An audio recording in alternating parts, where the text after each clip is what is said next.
Ак мектеп аяктадык, арбытып кадам бастык. 20 жыл артта калды, өткөндү барактадык. Сагынып бала чакты, биз бүгүн самап жаттык. 88'de bir өскөн негизде 20 жыл өтүптү, билинбей мезгилде. 88'de 88'de Utukta olduran Kullanıp sezindir. Balalık bayo deşek, bakılı çaro deşek. Çarça bay oyun kurup bir nandı bölüp çeşek. Bir gözde biz çürgönce başkalar aldan gezek. 88'de bir özgün negizde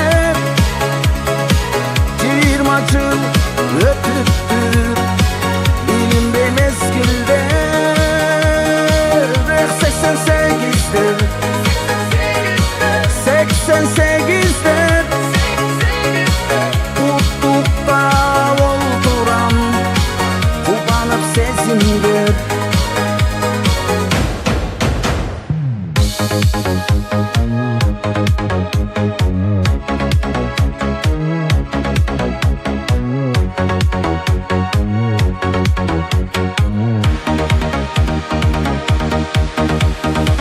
Yak 88'de bir özgün negizde 20 jıl ötüptü, bilinbey mezgilde. 88'de 88'de Utukta olduran gün geldi geziger.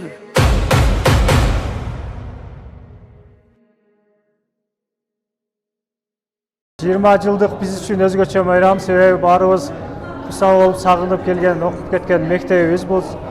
2006-жылы бул мектептен бүтүп кеткенбиз. Бүгүн баарыбыз мына жерге чогулуп отурабыз. Баарын досторумду, классташтарымды 20 жылдыгы менен баарын куттуктайм. Бүгүнкү күн Мелис айткандай эле биз үчүн өзгөчө күн, эң толкундана турган күн, көп эстеликтерди эскере турган күн. Урматтуу менин классташтарым, досторум, жакындарым, баарыңыздарды бүгүнкү юбилей 20 жылдык майрамыңыздар менен куттуктайм. Баарыңыздарга бекем ден соолук, үй бүлөлүк бакыт, иштериңиздерге албан ийгиликтерди каалайм. Кимибиз кайсыл жерде жүрбөйлү, аман болойлу, тынч болойлу. Баарыңыздар бала кездегидей эле мен үчүн жакын көрүнөсүздөр. Баарыңыздар мен үчүн бир туугандай көрүнөсүздөр. Баарыңыздарга ийгилик. Мындан ары дагы 30 жылдык, 40 жылдык юбилейлерде бирге тосууну Кудайым насип кылсын. Май айында майрам да көп, сайран көп. Жүрөктөрдөн орун алып калган бек 29 акыркы коңгуроо майрамы ар бир мектеп келе жаткан белгилеп. Акыркы коңгуроо кагылуучу күн бүгүн, черткелеген далайлардын жүрөгүн, айылдаштар мектеп жакка шашышат, колго кармап букет гүлдөрүн демекчи. Кутмандуу күнүңүздөр менен ардактуу эжейлер, коноктор, кымбаттуу бүтүрүүчүлөр, ошондой эле 20 жылдык жолугушууга келген ардактуу биздин меймандар. Мына ушул майрамга бай май айындагы майрамдарды жыйынтыктаган 29 майда канчасы акыркы коңгуроо кагылып, чоң турмуш айдаңына аттанып жатышса, дагы канчасы балалыгы жашынган Алтын Уя мектебине жолугушууга келген учур. Ушул учурду күтүп жаткан 20 жылдык жолугушууга келген Токтомамат Жумабаев атындагы мектебинин 2006 жылкы бүтүрүүчүлөрүн ардактуу мугалимдери Сыдыков Сарыбай, Дүйшөбаева Мастура, Токторбаева Айсалкын, Маматов Насиридин, Исманова Гүлай, Аринов Мамасейит, Кеңешова сулуу кыз ага эжейлеринин коштоосу менен келе жатышат. 20 жылдык жолугушуу ээлерин Залкар мугалимибиз Бектурган Камчыбеков Бектурган агайыбыздын калемине таандык өр саптары менен тосуп алууга уруксат этиңиздер. Келатышат тосолу биз аларды тыным билбей чабылышсын бул колдон. Окутушкан эже агайын сагынып, сагыныштын сармончогун тагынып, келди бүгүн бүгүн менен мектепке. 20 жыл өткөндөн соң тарт сүрөтчү көз илмемди тарттын бат, бул керемет кайра кайтып табылбайт. Көз аккан силер үчүн сенен ачып калгасын. Мурун Кудай шарактап жарышып класстарга киргилечи жадырап бири-бириге тамашайтып, жаңыртып класстык каанаңарды толтургула, кадимки ордуңарга олтургула, кезигип окуучулук күндөр менен кайрылгыс балалыкка кол сунгула. Жетекчи эжагайды курчап алып, шериңер жазылганча сүйлөшкүлө, жүрөктүн каалгасын ачып салып, жашырбай сагынууну сүйлөп.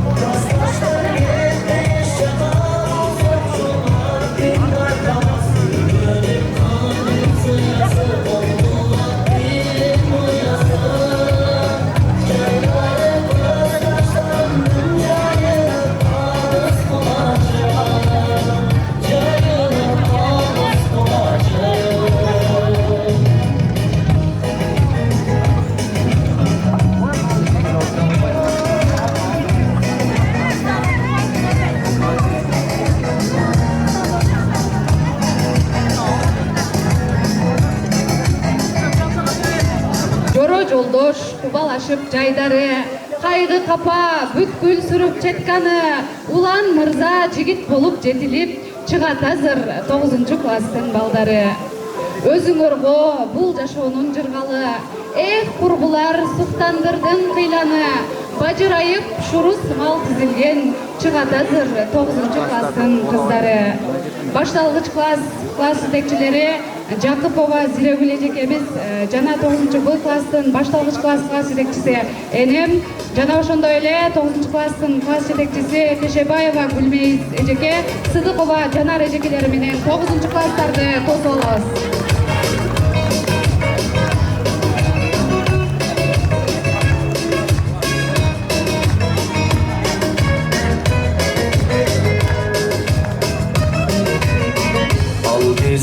Bizge kim verir ardın al gündür bir belek kıyağı çoğumuk mingdir gün baslaşlar elek birbiri kaç yazıp süyem süybede sanmay koz kızak tüynedip deniz aki yanma delik deptirdim dedin çiymene.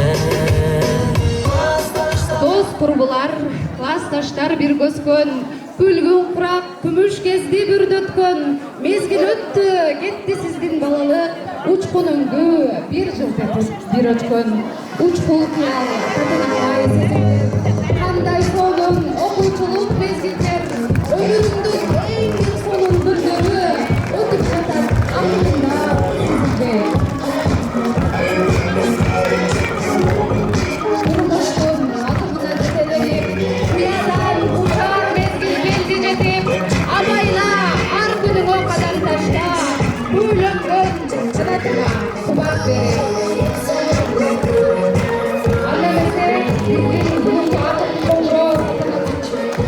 Класста окуткан Жакыпова Мухабатхан, Жаамбаева Нурила эжекелери, ошондой эле балдардын жакыны, мектептин сүйүктүү мугалими 11 класстын класс жетекчиси Осмонова Нурпери эжекелердин коштоосу менен тосолобуз.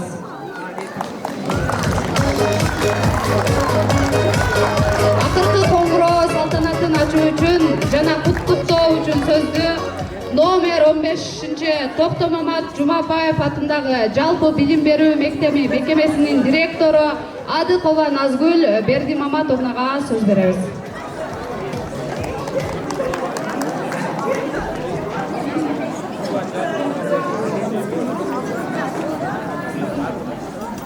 29 май 2026 жылкы акыркы коңгуроо салтанатын ачык деп жарыялайм.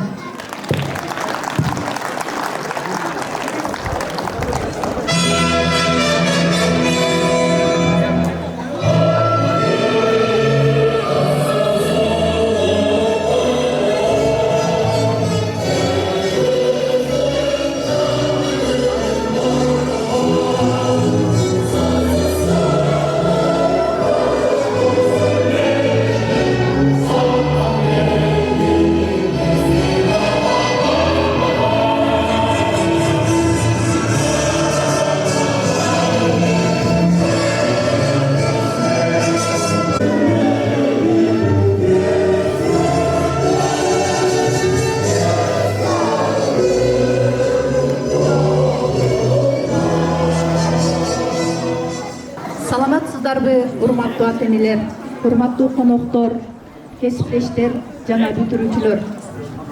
Сөзүмдүн башында биздин мектеп тууралуу кыскача маалымат берип өтөйүн деп чечтим. Биздин мектеп мурда орто мектеп аталса, быйылкы окуу жылынан баштап номер 15 Токтомамат Жумабаев атындагы жалпы билим берүү мектеби мекемеси болуп аталды. Жалпы биздин мектепте быйылкы жылы 485 окуучу билим алып, аларга 49 мугалим татыктуу билим тарбия берип келишет. Биздеги билим сапат 50%га жетет. Быйылкы окуу жылында 25 окуучу 11 классты бүтүп, 9 класста болсо 44 окуучу бүттү. Ал эми 1 классты 35 окуучу аяктады. Биздин мектепте катардан калбай, Агартуу министрлигинин Алтын казык программасынын алкагында 12 жылдык билим берүүгө ийгиликтүү өтүп жатат десем жаңылышпайм. Окуучуларыбыз ар кандай сынактарга, олимпиадаларга, спорттук мелдештерге активдүү катышып келишет. Биздин окуучулар эл аралык олимпиадаларга дагы катышып, 7 класстын окуучусу ИКО олимпиадасына катышып 3-орунга ээ болду.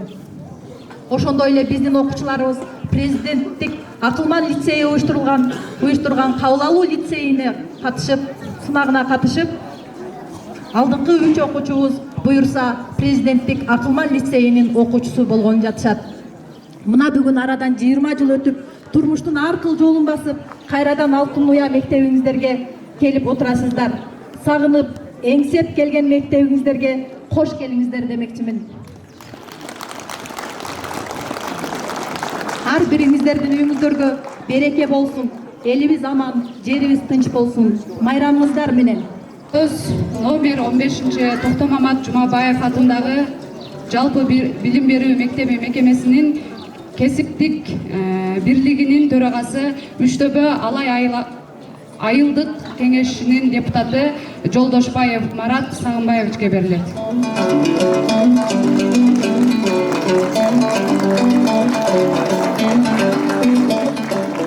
Саламатсыздарбы, урматтуу коноктор, бүтүрүүчүлөр жана 20 жылдык коноктор келгендер. Сиздердин баардыгыңыздарды бүгүнкү майрамыңыздар менен куттуктайм. Ошондой эле азыр Токтомамат Жумабаев атындагы жалпы билим берүү мектеби мекемесинин кесиптик бирликтеринин грамоталарын тапшырып коюуга уруксат этиңиздер.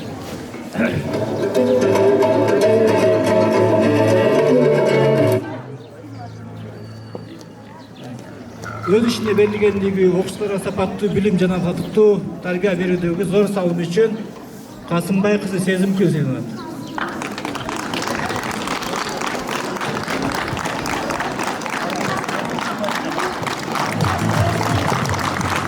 Ошондой эле ардак грамота менен Темирбек кызы Тилда Бөбө сыйланат.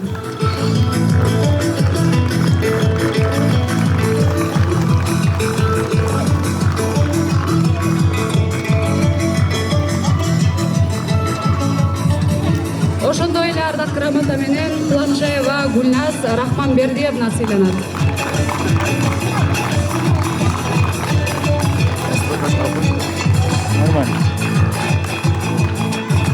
Ошондой эле ардак грамота менен Мама Жакыпова Мастура Шабдановна сыйланат.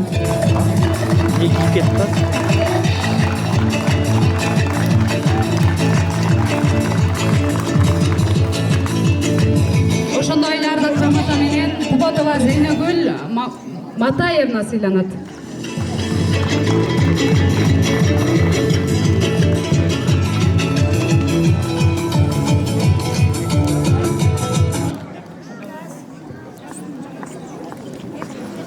Үчтөбө Алай айылдык кеңеши ардак грамота, билим берүү тармагын өнүктүрүүгө кошкон салымы жана жаш муундарга билим, тарбия берүүдөгү жетишкен ийгиликтери үчүн номер 15 Токтомамат Жумабаев атындагы жалпы билим берүү мектеби мекемесинин мугалими Жаамбаева Нурила Сакыевна сыйланат.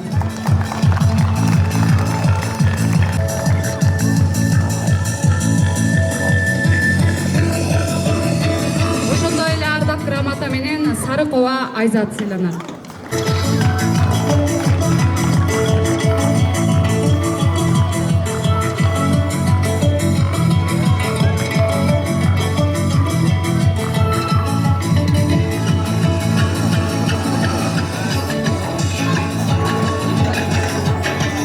Алай райондук билим берүү бөлүмү, Алай райондук Манас жаштар уюму грамота, Кыргыз Республикасынын президенти улуттук дем дүйнөлүк бийиктик уңгу жолу жарлыгын ишке ашыруу алкагында райондук Ош облустук Манас жаштар уюмунун уставына ылайык уюмдун түзүлгөндүгүнүн 30 жылдыгына карата жерлерде уюмдун идеалдарын тереңдетип жайылтуу, элин жерин сүйүп мекенчилдикке, лидерликке, ыйман адеп, ахлакка тарбиялоо, окуучуларды билимдүү болууга, тапкычтыкка, креативдүү ой жүгүртүүгө багыттоо максатында өтүлгөн Манас жаштары уюмунун мыктысы 2026 жыл сынагынын зоналык турунда 3-орунду ээлегендиги үчүн номер 15 Токтомамат Жумабаев атындагы орто мектебинин Акшумкар командасы сыйланат.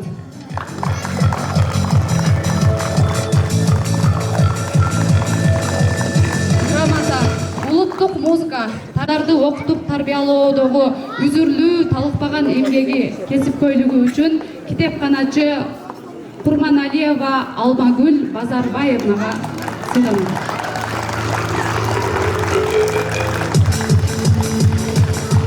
Номер 15 Токтомамат Жумабаев атындагы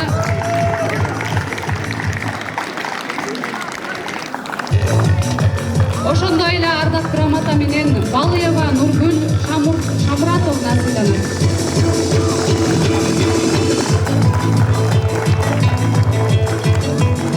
Ошондой эле ардак грамота менен Кыргыз тил жана адабият мугалими Сыдыкова Жылдыз Шарабидиновна сыйланат.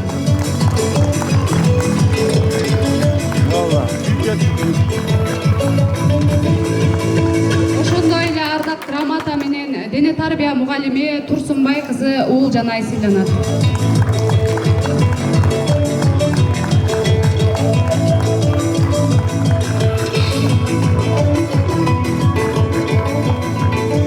Ошондой эле ардак грамота менен орус тили адабияты мугалими Балыева Нургүл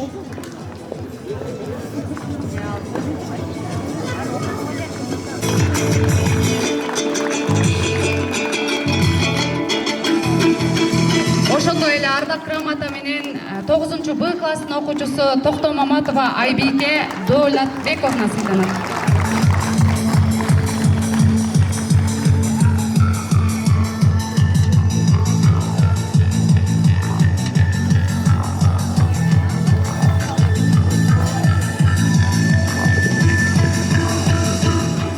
Үчтөбө Алай айыл өкмөтүнөн келген өкүл Кадырбеков Сталбек Ыбрайымовичке сөз берилет. Саламатсыздарбы, кадырлуу бүгүнкү акыркы коңгуроо байрамынын салтанатынын катышуучулары, жалпы кадырлуу коноктор, ага эжекелер жана ошондой эле 20-ка келген кадырлуу улан кыздар жана бүгүнкү мектепти аяктап жаткан 9 жана 11 класстын бүтүрүүчүлөрү. Бүгүн мынакей баарыбызга жалпы мамлекетибиз боюнча ушундай чоң салтанат болуп жатат.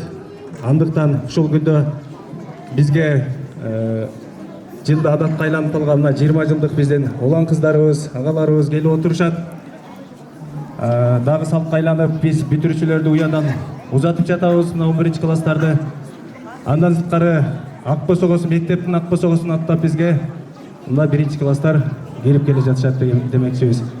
Ушул салтанаттан пайдаланып биздин үчтөгө Алай айыл өкмөтүнүн башчысы Турганбаев Мустафа Жанекичтин куттуктоосун жеткирип коелу. Жалпы бүтүрүүчүлөр жана 20 жылдык марекенин коноктору сиздерге ар дайым жашооңуздарда жакшылыктар болсун. Ал эми бүтүрүүчүлөргө алдыда койгон кадамыңыздар байсалдуу болуп, эң бийик тепкичтерге жетип, Кыргыздын, биздин айыл өкмөттүн, мектептин атын чыгарган улан кыздардан болушуңуздарга тилектешпиз. Ошол менен бирге эле биз айыл өкмөт тарабынан бүгүнкү 20 жылдык улан кыздарга өзүңүздөр билесиздер, айыл өкмөт боюнча биз ушул 20 жылдыктар менен тыгыз иштешип келе жатабыз. Көп жылдардан бери бул инсандар жалпы эле мектеп үчүн эмес, айылдарга, ошондой эле өзүнүн жора жолдошторуна анча мынча ушу колунда жок биздин жарандарга жардам берип келе жатканын баарыбыз көрүп, күбө болуп келе жатабыз.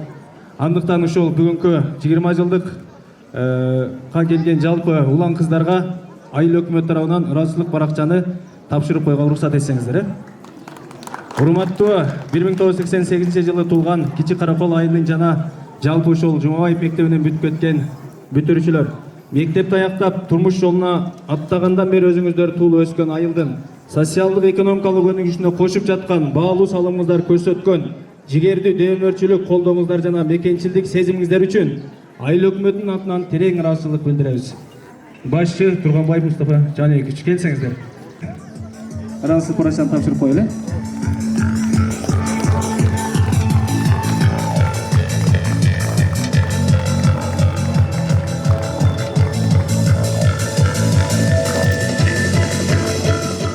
Мынакей эжеке айтып өттү.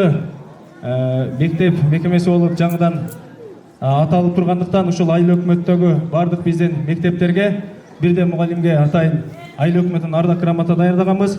Кыргыз Республикасы Ош облусу Алай району Үчтөбө Алай айыл аймагынын айыл өкмөтү ардак грамота. Жаш мундарды окутуп тарбиялоодогу талыкпаган эмгеги, эл агартууга кошкон зор салымы жана 2025-26 окуу жылындагы жетишкендиктери үчүн номер 15 Жумабаев атындагы жалпы билим берүү мектеби мекемесинин биология мугалими Исраж кызы Сайрагүл ардак грамота менен сыйланат.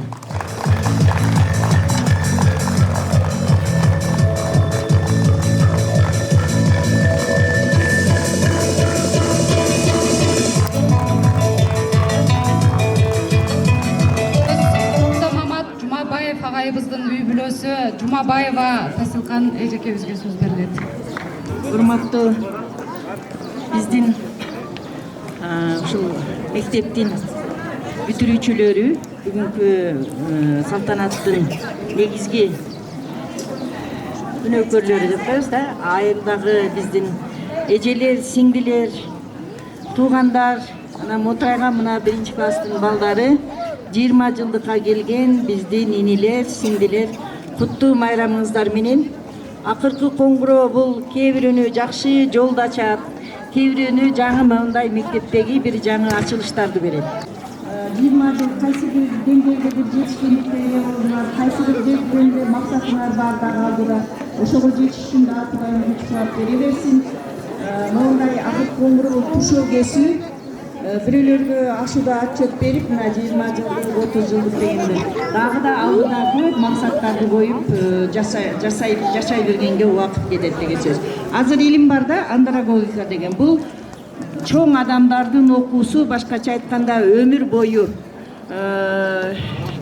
өмүр бою окуу аракет дегенди түшүндүрөт да. Мен мектепте, ушул мектептин бүтүрүүчүсү катары мектептин босогосун аттап бүтүп кеткенибизге айтсак мына оңой 51 жыл болуптур. Андан бери Ош мамлекеттик университетинде көп жылдар ушу билим берүүдө, илимде кызмат кылган адам катары, сиздердин ушул жердин кызы катары жана мектептин аты коюлган ошол Токтомат Жумабаевдин үй бүлөсүнүн бири катары үй бүлөбүздүн атынан көп сынактар жарыяланган.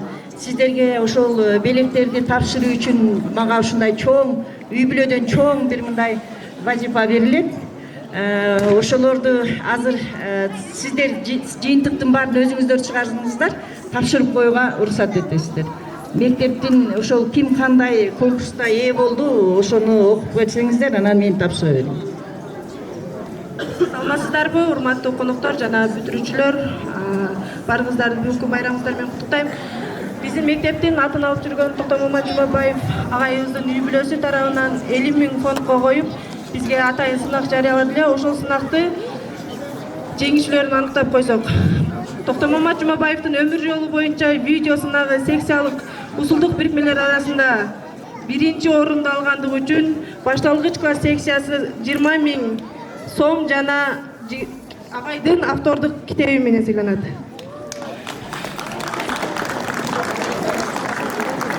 Башталгыч класс секциясынын жетекчиси Мама Жакупова Мастречке чакырып койсок.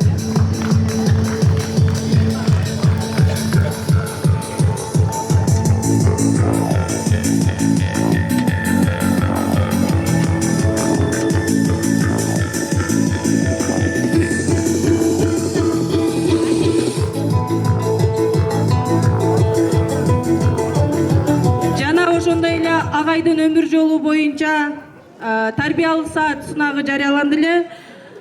Ошол сынакта активдүү катышкандыгы үчүн Тоюшбек кызы Нуриза 2000 сом менен сыйланат.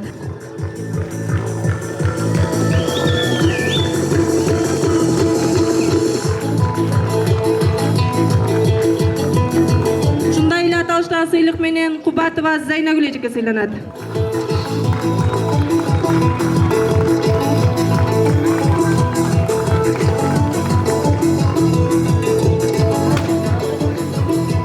Кеңешова Сулуу кыз эжекени.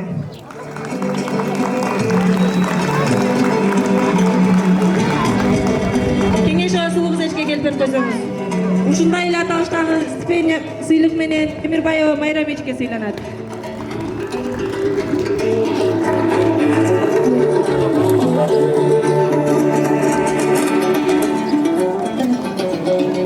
Ушундай эле аталыштагы сыйлык менен Мухтар кызы Фатима эжеке сыйланат. Ушундай эле Абдикапарова Гүлайым 6-класстын окуучусу.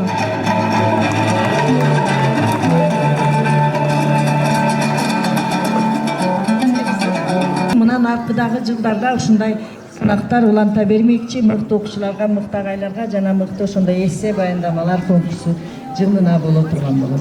Жакшы стипендияларды дагы мындан ары уланта беребиз. Рахмат баарыңыздарга, колдогонуңуздарга дагы. Райондук билим берүү бөлүмү, Алай райондук балдардын чыгармачылык борбору, ыраазычылык кат. Урматтуу Тешебаева Гүлмейиз, Алай райондук балдардын чыгармачылык борбору тарабынан өткөрүлгөн райондук, облустук, республикалык кароо сынактарга сиздин кызыңыз Нурбекова Акмөөрдү катышуусуна шарт түзүп, көмөк көрсөткөнүңүз үчүн терең ыраазычылык билдиребиз.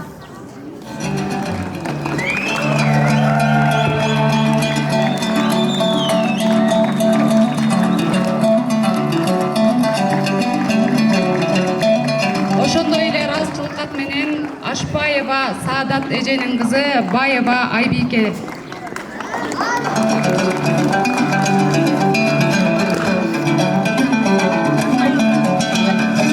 Ошондой эле ыраазычылык кат Сарыкова Айзат эжекеге.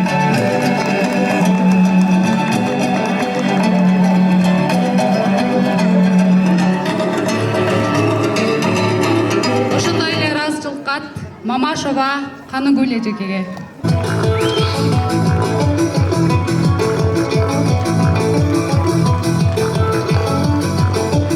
Абдыгапар агайыбызга беребиз. Саламатсыздарбы, урматтуу бүгүнкү салтанаттын катышуулары. Мына өлкөбүздүн бардык жеринде бүгүнкү күнү акыркы коңгуроо салтанаты өтүп жатат. Бизде да бүгүн өтүп жатат. Бардыгыңыздарды бүгүнкү майрамыңыздар менен куттуктайм. Урматтуу бүгүнкү 9-11 класстын мектеп бүтүрүүчүлөрү, мына силер дагы ушул уяңардан окуп, алдыңардагы экзамендерди ийгиликтүү аяктап, келечекте өзүңөр каалаган окуу жайларга тапшырып кесиптин ээси болуп, элге кызмат кылып, дайыма бактылуу болгула. Ошондой эле мына бүгүнкү күнү 20 жыл мурун ушул уядан учуп, өз ордун таап, бүгүн мына жолугушка келип аткан бардык балдар, кыздар болуп, мындан кийин ушундай ынтымак болуп, бири-бириңерди сыйлап, эли журтуңарды сыйлап, кайда болсоңор аман болгула. Ушу балдарыбызга билим берип аткан мектеп дагы бир жолу майрамыңыздар менен. Саламатсыздарбы, урматтуу мугалимдер, окуучулар, жалпы коноктор жана ошондой эле 20 жылдык жолугушууга келген биздин конокторубуз. Баарыңыздардын бүгүнкү акыркы коңгуроо майрамыңыздар менен куттуктаймын. Окуучуларга ийгилик, билимге болгон умтулууңуздар эч качан өчпөсүн. Максаттарыңыздар бийик болсун. Сиздерге ден соолук каалайм. Ар дайым элдин сыймыгы, мектептин сыймыгы, Кыргызстаныбыздын сыймыгы болуп, биздин айылыбыздын атын чыгарып, мекениңиздерди сүйүп, жакшы жетишкендиктерге жетишиңиздерге тилектешмин. Абдымомунова Мунара. 11 класс, Рыспекова Асема.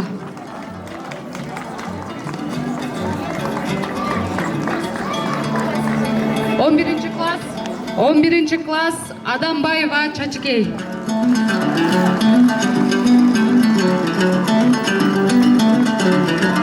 9 класс, Нурбекова Акмөр.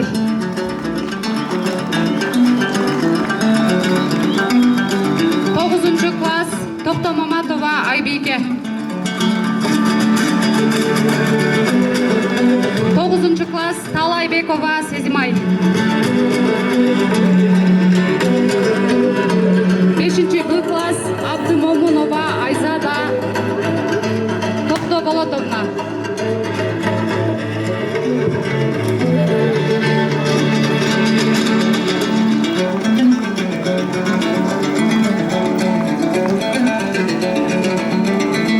Анда эмесе кийинки сөздү Исаковтордун үй бүлөсүнөн Исакова Нуркыз эжекеге беребиз. Сагынбаев Абай. Бүт дүйнөнү тааныткан каредимсиң, мугалимсен, сен экинчи энекемсиң. Келечек муундардын ачкан жолун, шам чырактай өчпөй турган сен керексиң демекчи 11 класстын класс жетекчиси Осмонова Нурпери эжекеге сөз беребиз.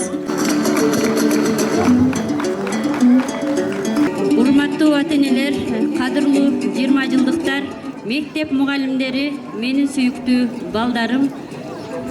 Бүгүн силердин жашооңордогу эң маанилүү күндөрдүн бири. 11 жыл мурун мектептин босогосун тайманбай аттаган кичинекей балдар бүгүн бойго жетип чоң баратат, бизге берген 45 мүнөт сабактай дегендей куттуктоо үчүн сөздү 11 класстын окуучулары Саид Маматов, Мухаммед Али жана Адамбаева Чачкейге беребиз. Ата-энелер жана бүтүрчү достор, бүгүнкү күн биздин жашообуздагы эң өзгөчө, эң унутулуус күндөрдүн бири. Урматтуу бүтүрчүлөр, ар бириңиздердин алдыда чоң жол, бийик максаттар күтүп турат.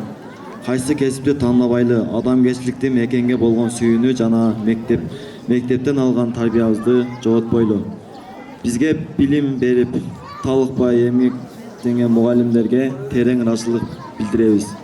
9-11 класстар, бүтүрчүлөр. Кече эле мектеп босогосун аттаган бөбөктөр бүгүн минтип 9-11 класстарды бүтүрүшүп, өздөрү окушкан мектеби, билими берген агай эжейлери менен коштошуп, акыркы коңгуроо салтанатына даярдаган концерттик программасына көңүлүңүздөрдү бурабыз. 9 Б класстын аткаруусунда хор.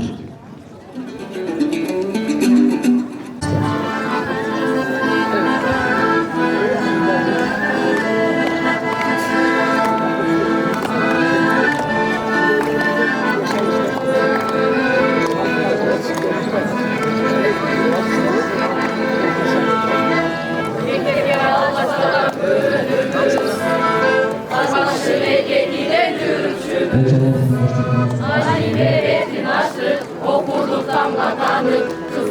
çaçından takır. Ben okutma gecelerim ağlaylarım. Sizlerge başım giyip razım dolarım. Okutçu bir okudum bir tuğanay doğru kaldım.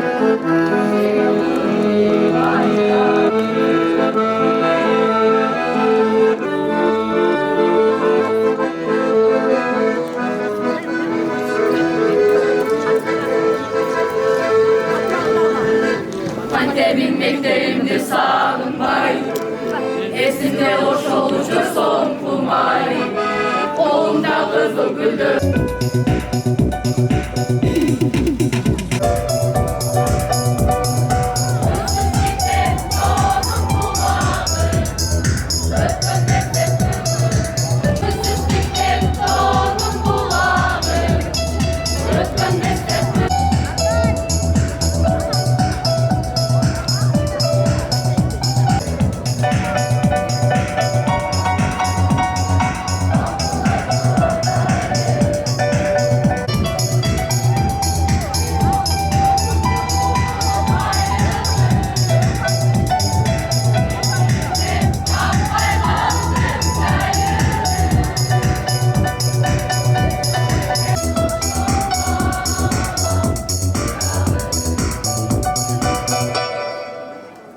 Ардактуу биздин окуучуларыбыз, саламатсыздарбы? Урматтуу 20 жылдыкка келген эже агалар, сиздер бүгүнкү мектебиңиздерге кош келипсиздер. Бүгүн эки тарап тең аябагандай окунган да болуп турат. Биринчи тарап болсо 20 жылдан кийин өз мектебине келип, өзүнүн мектебиндеги эже агайларын, досторун, классташтарын көрүп толкундан турса, экинчи тарап болсо бүтүрүүчүлөр, алар болсо бүтүрүп атканда бир чети кубанып, экинчи чети толкундан турат. Биздин пайдалуубузду, фундаментибизди курган биздин класс жетекчилерибизге ыраазыбыз. Биздин башталгыч класс жетекчилерибиз Жакыпова Махмат эжеке жана Жанбаева эжеке, андан кийинки биздин пайдалуубузду курган азыркы биздин класс жетекчи Осмонова Нурпер эжекеге терең ыраазычылык билдиребиз.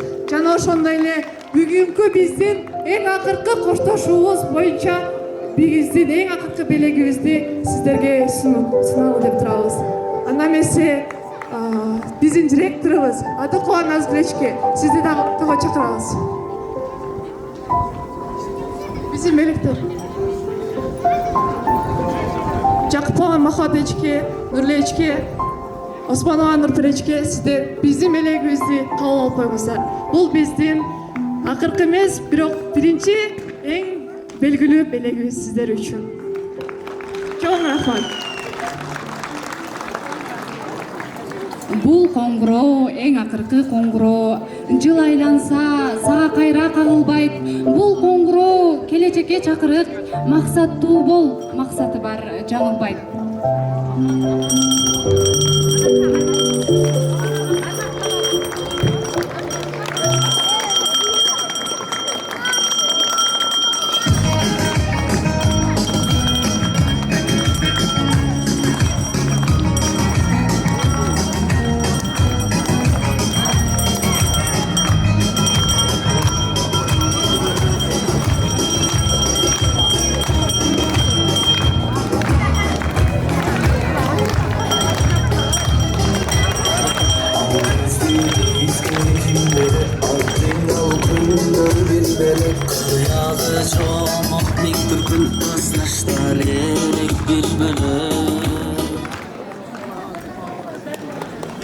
Урматтуу кесиптештер, коноктор, биздин билим берүү тармагында 36 жыл өзүнүн өмүрүн арнап физика мугалими болуп иштеп келген Арапбаев Омаркул Жээнбековичти бүгүн акыркы ардактуу эс алууга узат коесок деп чечтик эле. Ошого уруксат берип койсоңуздар.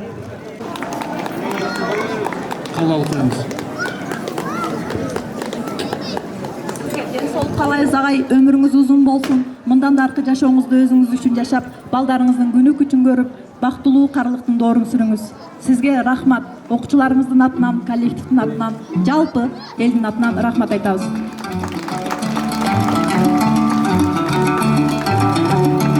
Саламатсыздарбы, жалпы ушул жерде турган коноктор, бүтүрүүчүлөр, 20 жыл мурда бүтүп кеткен окуучуларым, бардыңыздарга мына жерде турган ательелерге бардыңыздарга ошо чоң ыраазычылык билем, рахмат. Ушундай ар дайым ушундай чоң иштарда, ушундай салтанаттарда чогуу жүрүңүздөр. Сатимкулова Самара жана Адашев Мелисти шатыраган кол чабуулар менен чакырып алсак. Саламатсыздарбы? Бүгүнкү акыркы коңгуроо салтанатынын катышуучулары, алыс жакындан келген коноктор, ардактуу, максаты бийик, милдети ыйык, сунганы билим биздин сүйүктүү эжей агайлар.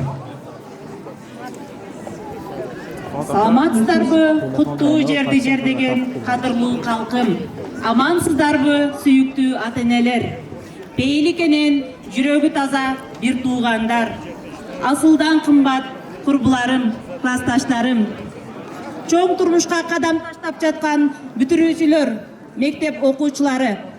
Абасы таза, суусу тунук, менин эң ыйык ата журтум.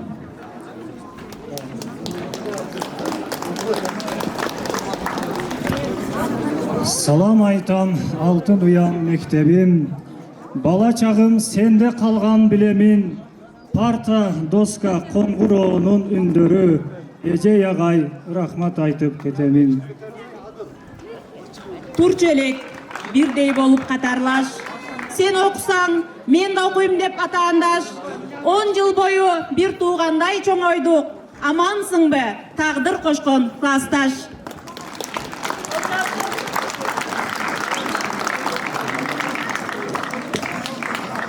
Мезгилсиз дүйнө салып, арабыздан өтүп кеткен классташ досторубуз Токтобай уулу Алтынбек, Жакып уулу Бектурсун, Абдуманап уулу Куштарбек, Сопубек уулу Уланбек, Жеңиш уулу Медербек, Элдияр уулу Эрмек. Эскерүү үчүн минуталык тыныгуу жарыялайбыз.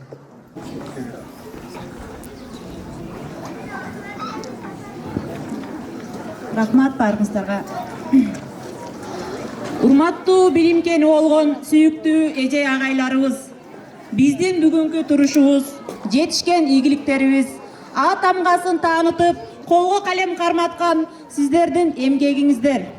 Көп жылдар бою бизди сабырдуу мүнөз менен тарбиялап, жашоодо өз ордубузду табууга жол көрсөткөн сиздер деп билебиз. Сиздердин бизге берген билимиңиздер үчүн, акыл насааттарыңыздар үчүн терең таазим кылабыз. Сиздерге бекем ден соолук, ишиңиздерге ийгилик каалайбыз. Дагы да талыкпай эмгектенип, ушул мектептен чыгаан уул кыздарды тарбиялай бериңиздер.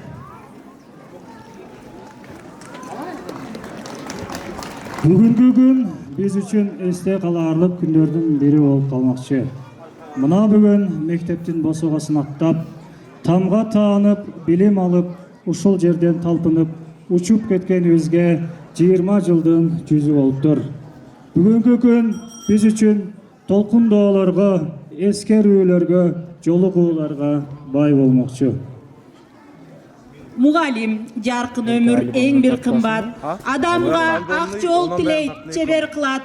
Билимдин, акыл эстин саяпкери, сиздерге миң мертебе алкыш урмат. Силерсиңер мөмөлүү дарактары, түркүн куштар сайраган бутак шагы, шоола чачкан нур төккөн өмүрлөргө, жол көрсөткөн өчпөгөн чырактары. Аңкыган жытын чачкан дүрдөй элек, анда биз ачылбаган гүлдөй элек. Алдыбыздан эжагайлар өтүп калса, аябай кылмыш туудай сүрдөр элек. Дүйнөгө жаңы келген жаздай элек, жаркырап жашоон аркын баштайт элек, эк черкен ал бир укмуш күндөр тура, тамшантып, кайра кайтып артка келбекс. Таалим тарбия берип бизге, талыкпай эмгек кылат эли бизге. Таң нурундай төгүлүп мээримиңиз, таазим кылабыз ийилип биз сиздерге. Мугалимсиз кайдан чыксын акындар, мугалимсиз кантип чыксын баатырлар. Билим берип акыл айткан мугалимди ата-энеден кем көрбөөгө акын бар. Ардактуу мугалимдер, сиздер биздин ар дайым урмат сыйыбызга татыктуу болсуздар. Бизге билим берген мугалимдерибиз Садыков Сарыбай агайга, Докторбаева Айсалкын эжекеге сөз беребиз. Bayramdын күбөлөрү баарыңыздарды ушу бүгүнкү салтка айланган акыркы коңгуроо майрамыңыздар менен куттуктайм. Ушул жакшы күндөрдө, жакшы мындай байрамдарда, жакшы күндөрдө ушундай ар түрдүү муундар менен жолугушуп, ушул жерде беттешип турганыбызга мен аябай кубанып турам.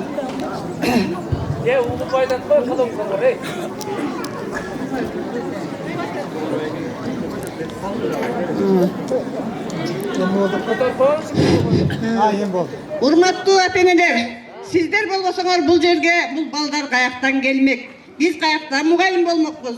Биринчиден сиздерге кааларым чың ден соолук, узун өмүр, ушундай балдардын жакшы күндөрүндө күбө болуп, катыраак ката сибирип жүрө бериңиздер. Дагы эми мындан нары быйыл эле эмес, мындан нары дагы балдарыңар бүтсө, неберелериңерди жетелеп келип, мектептин жакшылыктарында күбө болгула.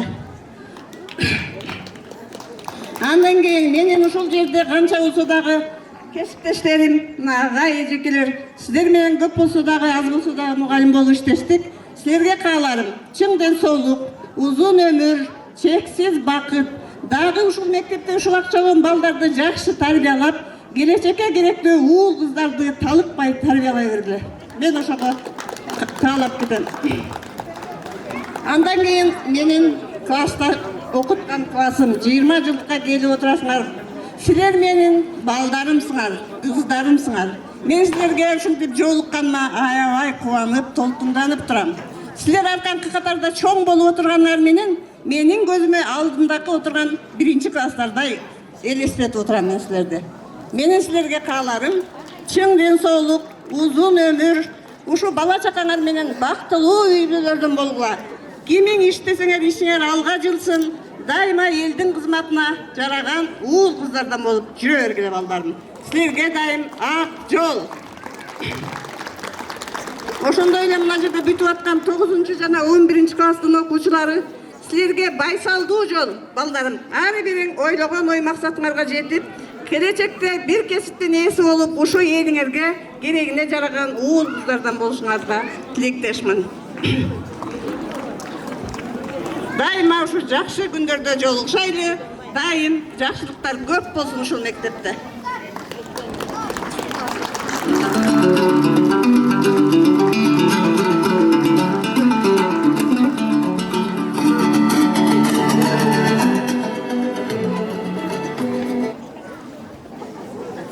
Кымбаттуу окуучуларым, мен дагы бүгүн силердей эле толкунданып, бир жагы сүйүнүп, кубанып турам.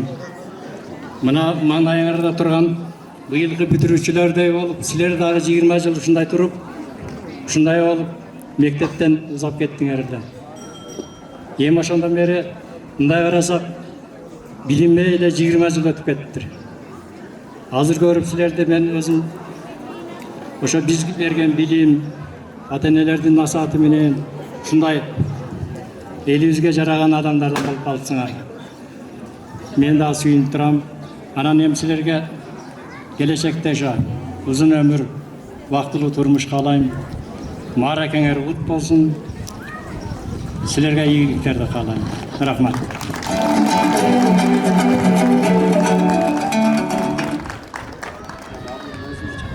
Эжекеге, Айсалкын эжекеге, Сарыбай агайга, Насирдин агайга, Маман агайга, Гүлай эжеке, Динерешке баарыңыздарга таазим этебиз.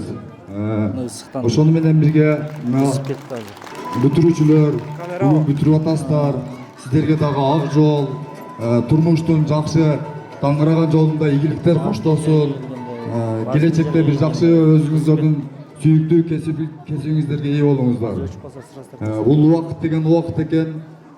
Менин урматтуу атам да ушул мектепте мугалим болуп өтүп кетти эле, мугалим болуп иштеп кетти эле. Мен ушул олимпиададан жакшы орундарды алган ушул окуучуларга чакан белегим бар эле. Мына убакытты көп созбой директор эжеке сизге эле тапшырып койсок, өзүңүз берип коет деген ниеттебиз. Ушул өзүм чакан белегим ушу берип коюңузга уруксат этиңиздер. Андан кийин биздин жалпы бүтүрүүчүлөрдүн атынан биздин мына агай эжекелерибизге белегибиз бар эле, ошону тапшырып коюуга уруксат этиңиздер.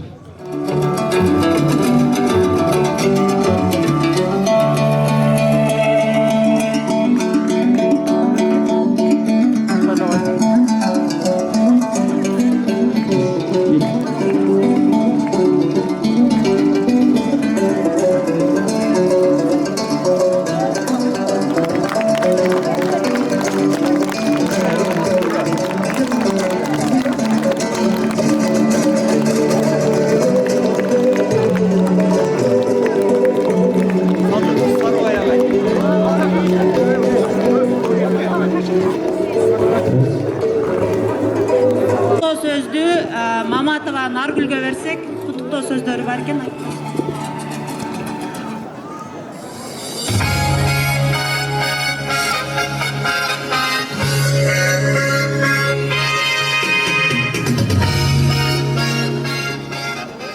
Саламатсыздарбы, урматтуу элим, урматтуу бизди окуткан агай эжекелер, сиздерге чоң таазим, жана ошондой эле бүтүрүүчүлөр, силерге дагы келечекте жолуңар байсалдуу болсун. Турайган кичинекей жеткинчектер, сиздерге дагы жолуңар ачык болсун. Ушундай болуп балалык күнүбүз эсибизге келип отурат, мотурайган мөбөктөрдү карап отуруп. Ошону менен бирге бардык классташтарымды бүгүнкү 20 жылдык юбилей менен куттуктаймын. Жана информатика предметинен ушул мектепте, мен окуп кеткен мектепте окуучулар олимпиададан ийгилик жараткандыгы үчүн окуучуларга стипендиям бар эле. Анда директорго тапшырып койсом.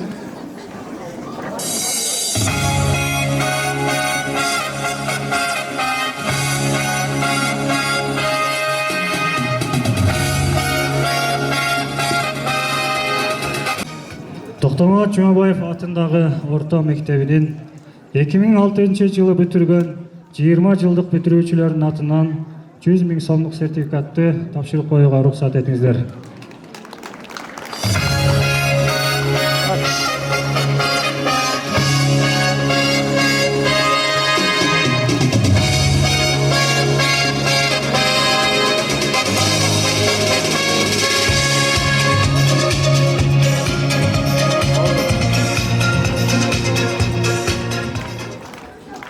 Ошон менен бирге эле 2006 жылкы бүтүрүүчү кыздардын атынан келечек жаш муундарга эстелик катары китептерди жана цветной принтерибизди тапшырып коюуга уруксат этиңиздер.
Мектепте окуган жогорку класстын окуучуларына тактап айтканда 7-8, 9, 10, 11 класстын отличник окуучуларына менин бир кыялым бар эле. Мектепте окуп жүргөндө стипендия алганда мен да ушундай болуп стипендия берсем деген кыялым бар эле. Ушу жогорку класстын окуучуларына стипендияларды тапшырып койсом, сиздерге ийгилик каалаймын баарыңыздарга. Даңгыр жол, чыгаан уул кыздардан болуңуздар. Мына алдыда келе жаткан жалпы республикалык тестирлөөдөн жакшы балдарды алып, жакшы ордундарды алып, өз ордуңуздарды табыңыздар деп каалап кетем. Бирден тапшырбай эле мектеп директоруна тапшырып койсоң.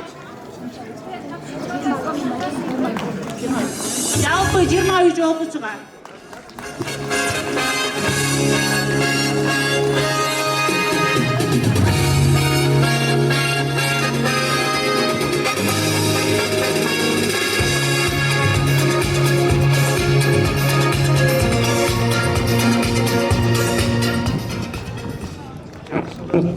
Жақсылық жамандықты жашыңдан білген аңдай, құр бекер өмір сүрбө, су менен аққан сайдай деген ақыл сөздеріңіз менен өлкөбүздүн келечеги болгон биздин мотурайган бөбөктөрүбүзгө билектерибизди тапшырып коюуга уруксат этиңиздер.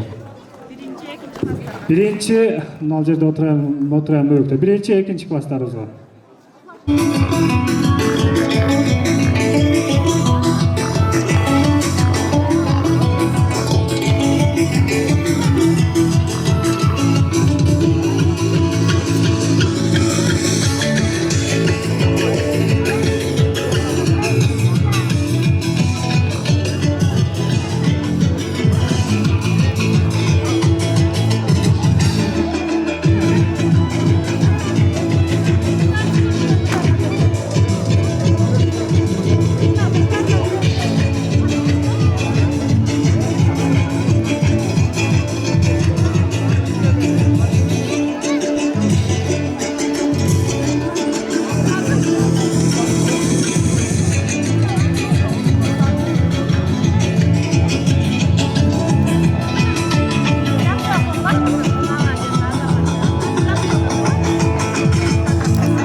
Анда эмесе бүгүнкү биздин конокторубуз 20 жылдык ээлери. Сиздерди куттуу ак мектебиңиздерде биринчи мугалимдериңиздер биология, география жана орус тили каналарында өздөрүнүн тарбиялык сааттарын өтүү үчүн күтүп жатышат. Сиздерди шатырата кол чабуулар менен узатабыз. Коңгуроонун добушу менен коштолгон өзгөчө күнгө дагы жетип отурабыз. Алтындай убактыңыздарды бөлүп келип бергениңиздер үчүн терең ыраазычылык билдиребиз. Бизге бөлүнгөн убакыт ушуну менен соңуна келип жетти. Чоң рахмат баарыңыздарга.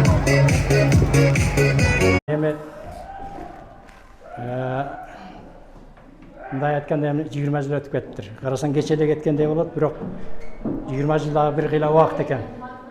Мына эми мындай карасаң кадимкидей эле мурдагы тентек дегендей балдар элеңер азыр салаваттуу болуп, эми турмуштун эмесин көрдүңөр, 20 жыл адамды сынайт.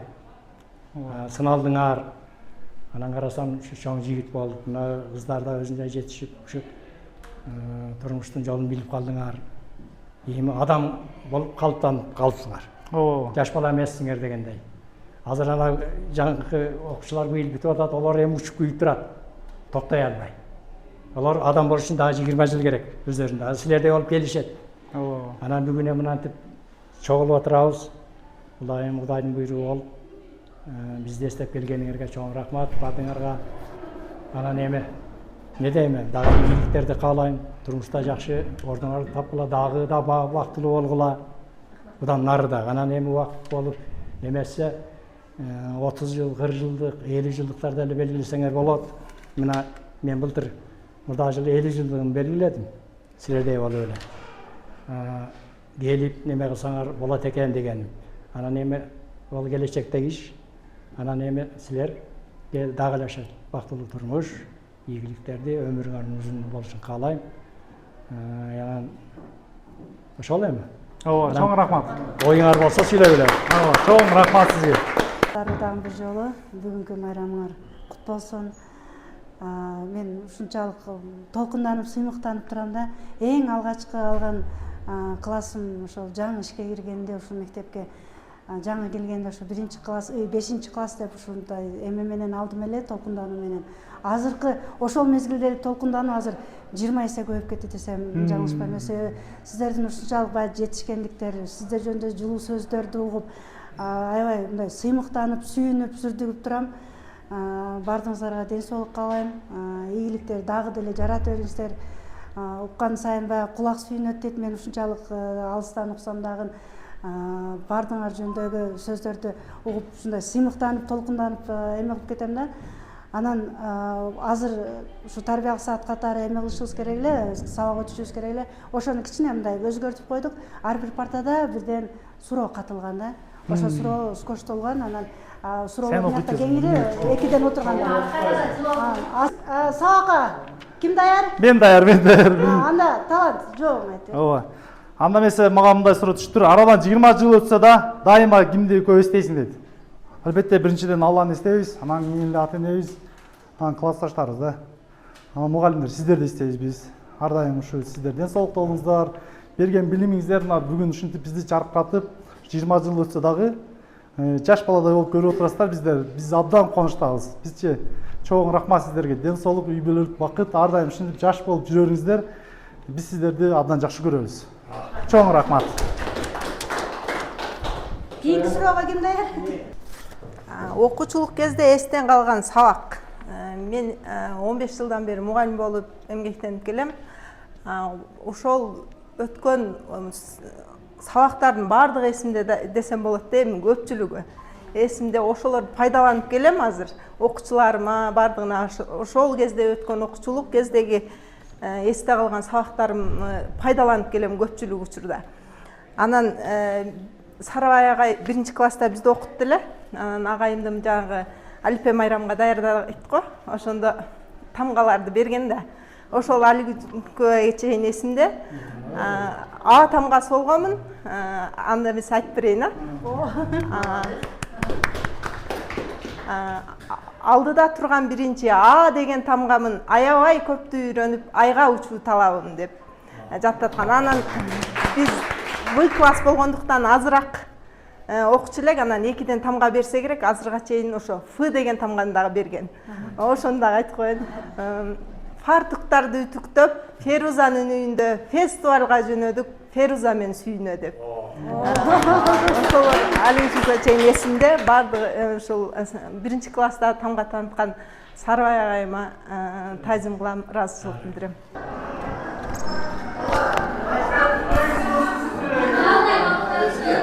Урматтуу окуучуларым, мына күндөр өтө берет экен.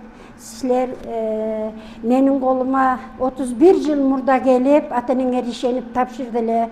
Ол убактарды кичине элестетсем, силер келген убакта да бардыгыңарды класска киргизип туруп, бөлүп, анан кийин бизге А, Б, В деп неме карматкан да. Силер мындай тандап туруп келген эмессиңер. Ата-энелердин эркине койгон эмес. Анан кийин ошондой болуп бөлүнгөнсүңөр. Анан бөлүнгөндөн кийин тааныш билиш болуп анча-мынчалар ояк буяка өткөн. Болбосо ошондой кылып бөлгөн эле да. Азыркы мезгилде окуучулар, ата-энелер мугалимди тандап берип атпайбы? Ол убакта деле ошондой бар эле, бирок талашып неме болуп калганбыз да. Сага берем деп көпчүлүк болуп кеткенибизде, анан кийин А класс, Б класс, В класс деп бизге карточка карматып, силерди өткөрүп берген да. Ошондо силер мага туш келгенсиңер. Бельгияда бизди тагдыр кошкон экен да. Тагдыр кошкон. Силер 24 же 25 болсоңор керек эле. Мен дайым ар бир класста ушу 20дан ашык окуучуну окутам да. Ошо 24 же 20 ошондой эле да. Ошолорду окутканбыз. Ол убакта мугалим болуш өтө кыйын эле. Айлыгыбыз аз эле, ага карабай эмгектенип, мен өзүмдүн балдарымды коюп силерди биринчи орунга койчу элем да. дейм. Ушулар билсин, ушулар бир келечекте бир билимдин ээси болсун. Ушулар бир кыйналбай бала чакасын баккыдай болсун деп убактымдын баардыгын силерге кетирчү элем. Урушкан эмесмин бирок, мен өзүмдүн оюмда. Анан күнүңөр урушуп койсом анда кечиргиле. Жок, эжеке урушкан эмес. Эжеке менде бир сөзүм бар. Неме кылат элеңиз, ошо окутуп атканда, билим берип атканда ошо сөзүңүз эч эсимден чыкпайт да. Окугула, билим алгыла. Силер жакшы окусаңар, мага бир тоголок чай алып бербейсиңер деп айтып элеңиз да. Ошол эч эсимден кетпейт эжеке. Эми ошол убакта ошондой неме кылсак керек. Билим бергениңизге. Жазганды үйрөттүңүз. Ошол Алипей токточу, Алипей майрамында кимдин тамгаларыңарды билесиңер? Мен билем, эжеке мен билем. Ким эле? Боюзуңдарды койчу элем го астыга. Кыздардан болгон атамгасы. Кыздардан болгон атамгасы бул мен элем. Ошондо дагы эки командага бөлүп, жарыштырып, баягы конкурс форматында өткөргөнсүз эжеке ошондо. Бөбөк өсүп жетилчи деген. Анеке. Айтат электе. Ооба. Бул деген тамга. Ооба, буйларды башыңарга ийилип. болгон. Нан улук бардык тамактан, нансыз өмүр жашоо жок. Нан кадырын сактайлы, начар жакка баспайлы. Ой, рахмат. Унутпай, кана сен айтчы. Мен сы тамгасы болгом эжеке. Сайрасам сонун обонум, сүйлөсөм кызык жомогум, саны жок сырды сактаган сы деген тамга мен болом деп айтам. Ой, рахмат. Мен жы тамгасы болгом. Жаан жылан жырканга жы тамгасы жок, жаан жылан жырканга жы тамгасы кетет. Жапар жоро биригип, жомок жатышат. Анан бир сизге аябай терең рахматымды айтам, себеби мен сологой болчумун. Үйдөн да контакт жесим, мектепке келгенде эжеке партанын астына колум коюп туруп, сызык менен уруп, оң кол менен жаздырып үйрөткөн. Сизге рахмат азыр ошочо оң кол болуп калгам да. Мына өткөн күндөрдө ошондой эстеп эсибизге түшөт да, эми ушул убакта. Калганыңардын эсиңерде жок? Мен дагы эсимде бар эжеке, айтып коеюн мен деле. Айтып койгун эле. Мен бул тамга болгом да. Бул тамга мен экинчи бөбөк өсүп жетилчи, билим өнөр үйрөтүп бактылуу бала дедирчи. Ой, рахмат. Я кантип утуп каласың тамгаларды? Экинчи болсо деле айтып көрөйүнчү. Мен у тамгасы болгом. Урмат сыйды кошо тартып, у тамгасы мен болдум деген эсимен чыгып атат.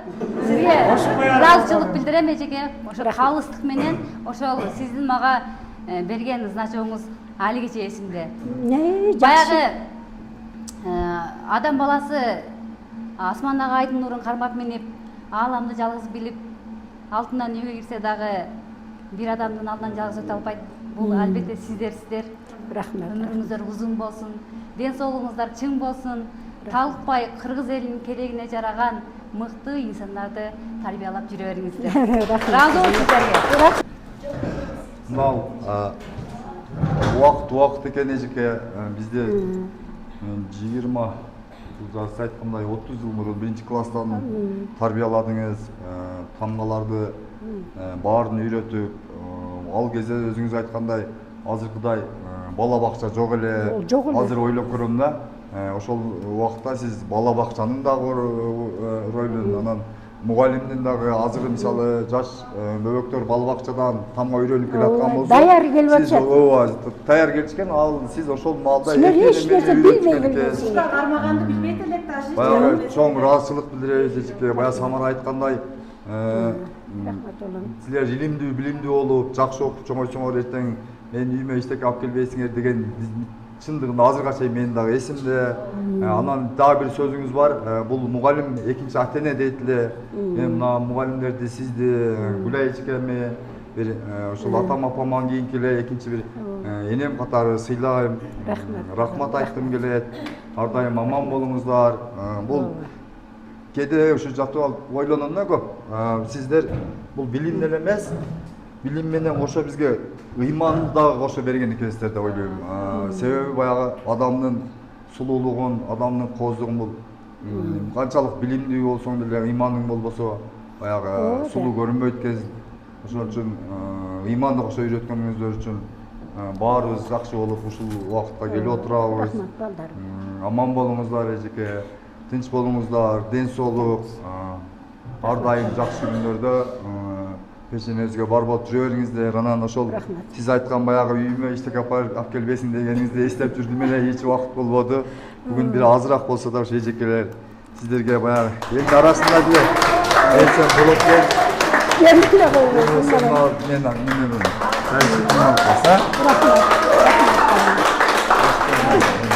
Karısıya ben ketken yok. Rahmet abi. Rahmet. Rahmet klassdaşlarım, barыбыз ошо бир уядан билим алып өстүк. Барыбыздарга рахмат. Эми жаштык кылып, ошол кезде бир сөгүп же бир жаман айтып койсом кечирип коюңуздар. Бул жашоо убакыт өтө берет экен. Эң негизги талашканыбыз сый болуп эле, дайым сый урматка жүрө берели. Анан баарыңыздарга рахмат, тынч боло эле аман болоңуз. Ой, рахмат балам. Рахмат. Саламатсызбы эчке. Сизди көргөнүмө аябай кубанычтамын. Мен 1-классты 1-сентябрдан аттаган эмесмин. Себеби бар жоңардан 1 жаш кичинемин. Анан эң чоң акам окуткан экен да. Анан атам айтып калды, булар тең түшкөн да атамдар мененчи. Анан эң чоң балам окуткансың, эң кичине кызымы дагы окут деп мени Октябрдан алып келген. Анан ошондо Ондагы коррупцияны айтты. Анан зорго жоюлду. Анан ошондо мени окубайсың деген да, окууга барбай калгам. Анан кийин чачымды алып коюшкан. Анан форма жок, ак кофта, юбка жок менде.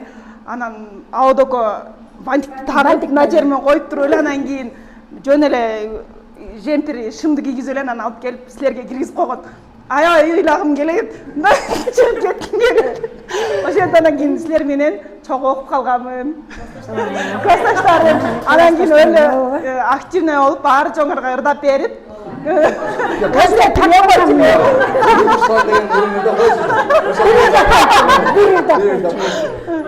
Өзүңүзгө унутуп калдым да.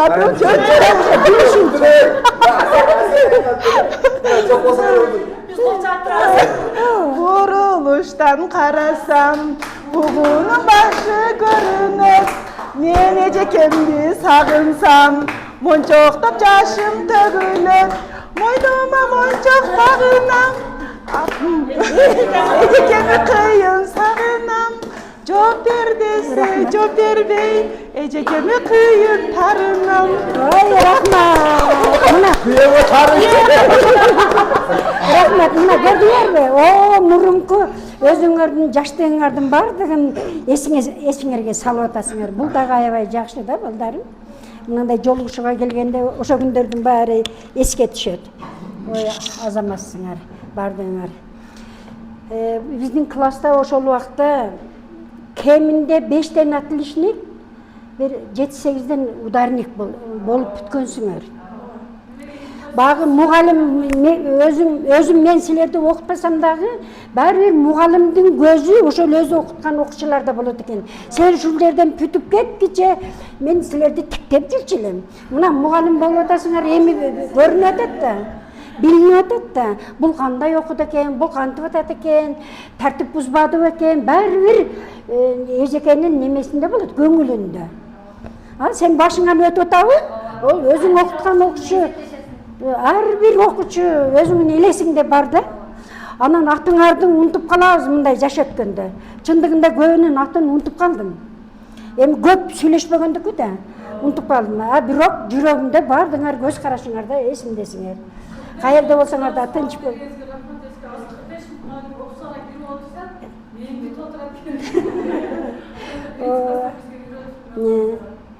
Мен быйыл 72-ге чыктым. Эми ошол убакта кандай элек, эми азыр кандай болдук, өзгөрдүк. Силер үчүн. Силер дагы мага ошол убактагы жаш кезиңердегидей сезилесиңер. Силер канчага чыкпагыла баары бир мына ушу бүтүргөн класстар дайым эсибиздесиңер. Рахмат балдарым, каерде болсоңор тынч болгула, аман болгула, бала чакаңар менен, үй бүлөңөр менен ынтымактуу болгула, бактылуу болгула. Каерде болсоңор дагы мындай саламдашып, ушундай бири-бириңер менен жашына катташып жүргүлө. Söz Gülay Ejekede. Men endi бүтүрүп жака бергенмин да. Саламатсыздарбы, урматтуу менин алтындай болгон балдарым, кыздарым. Бүгүн аябай мен үчүн толкундануу, сезимдерди сөз менен жеткирүү алгыс сезимдер болуп атат да, өзүм ушунчалык эме болуп атам, асманда учуп жүргөндөй болуп атам, силерди көрүп. Мына арадан 20 жыл өттү. 25 майда мынан 2006 жылы акыркы коңгурооду кагып силерди ушундай турмуш жолуна даңгыр жолго узаттык эле. Мына азыр биздин түшүм ушу 20 жылдан кийин сонун болуп көрүнөт экен да. Биз бекерден баягы жана Мелис айткандай мөмөнүн дарагы эмес экенбиз. Силерди көрүп мен ушунчалык сыймыктанып турам. Бардыңар турмуштан өзүңөрдүн ордуңарды таап, бир үй бүлөнүн хазайыны, баягы эмеси, атасы, энеси болдуңар. Бир үй бүлөнү башкарып, бала тарбиялап атасыңар. Мына ошого деле эң биринчи жетишкендик ошол деп эсептейм. Анан кийин кесиптин ээси болдуңар. Сүйгөн кесиптин ээси болдуңар. Мына турмуштан өзүңөрдүн ордуңарды таптыңар дегендей. Мындан кийин силерге дагы ден соолук каалайм, өмүрүңөр узун болсун.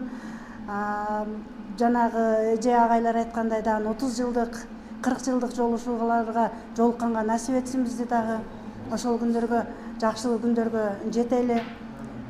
Жакшылык күндөрдүн Аллахым силерден айырбасын. Мен эми бул класстын биз аябагандай кичинек балдар келген. Биринчи келгенде бардыгынын бойлору кичинек. Себеби 2 класс болуп, 3-чү классты ачканга балдар аз болуп калып, анан баягы жашы кичинек 89дар калганбыз да. Көпчүлүгү 89дар кирип калган. 89дар кирип калгандагы жалаң кичинек кыздар болуп калган. Кичинек кыздар ээрчип кирип, ээрчип чыгып, бир немеси жок эле да булардын. Шунчалык тартиптүү эле. Анан сабактан бирөккө качат эле. Рахим качып. Аллах кепке качат. Апасы аябай жакшы көрчү эле муну. Ошо аркасынан ээрчип алып келип, ээрчип неметип кетчү эле. Эрке бала эле да бул да. Мен да жалаң эле ойлоп көрсөм, эркелердин баары мен да экен. Анан мыкы келет эле. Ол дагы апасынын немеси менен келет эле. Аябай эрке балдар эле. Бирок чоң атасы эшек менен келип алып кетет эле, кечке учкаштырып алып кетчү эле. Сабактан чыккандан кийин сөзсүз учкаштырып кетет эле. Мыкы келгенде мыкынын сумкасын карайт элек. Мыкы класстан киргенде ол аркада лесода отурат эле. Сумкасын ачсаң ичинен мындай чоң мурут чыгат. Мурутты бөлүп жеңделеңер го. Бөлүп жесең тузу ушундай ачык эле. Азырам таам болду да. Мына неме берди. Буларга курут кылып бере турган болду быйыл кышта. Так орлоштук. Жакшы балдар бардыгы жакшы ордун таптыр балдар. Бала чакалуу болуптур. Бардыгынын үстүндө үйлөрү бар, астында аттары бар дегендей. Жанында жолдоштору бар, келинчектери бар. Мен балдарга ыраазымын, баарыңарды жакшы көрөм. Кайсыл маалда болсо дагы алик саламыбыздан айрыбайлы балдарым. Той кылсаңар тойлор да болойлу. Мен эми буга чейин анча-мынча көбүндө тааныбай калат элем. Эми мына таанып калдык. Бардыгы жакшы күндөрдө жолугушайлы балдарыма. Рахмат, Динаржекеңер да көп нерсени эскертти. Силер чоңойгондо көп нерселер жасаган экенсиңер. Аябай шок болчу, бирок жакшы окучу. Жакшы окуп эле, шоктугу билинбей кетчү эле. Ушунун демеси да кичинекей. Нор неме азыр немеде окуйт, 3 класста бар. Көп ушунун кичинеси. Ушул сиздер берген билимдин аркасы менен биз турмуштан өзүбүз ордубузду таптык. Жаманбы жакшыбы азыр ийгиликтин үстүндөбүз. Классташтарым дагы көрүп отурам, бардыгы өзү менен өзү болуп, турмуштан ордуларын таап, үй жайлуу болуп, жакшына болуп калышыптыр. Мен кубанычтамын. Бардыгы өз ордун таап, жайгашып калганына классташтарга сүйүнөт кезин көбүн 20 жылдан бери көрүлө экенбиз. Ушу бардыгына ийгилик каалайм. Сиздер берген билимдин аркасы менен биз барган жерлерибизде эң жакшы кадр болуп атабыз. Неме университеттерде эң жакшы студент болгонбуз. Ошого себепчи болгон сиздерсиздер. Сиздер берген билимдин аркасы менен биз ошондой жакшы нерселерге жеттик деп ойлойм. Саламатсыңар классташтар. Мен дагы баарыңарды көргөнгө кубанычтамын бүгүн. Канча жылдан бери биринчи көрүшүп атабыз баарыбыз менен. Биз дагы ошо эжекелерди Динара эжекени жаңы келгенде эсибизде бар баарыбыздын. Эмгегиңиз, сиздин эмгегиңизге чоң рахмат. Биз медучилищада окуп жүргөндө эжекен орус тилден берилген немелерин ошондо билген экен. Ошондо пайдаландым. Ооба, баарында неме рахмат баарыңыздарга. Ошол классташтарым баарыңарга келгениңерге рахмат, ушинтип чогулуп. Ошо.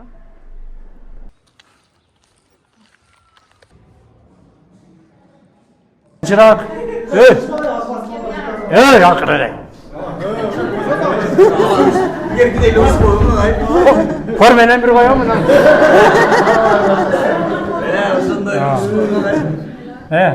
Насирдин агай, жолугалы деп келген окуучуларга баралы.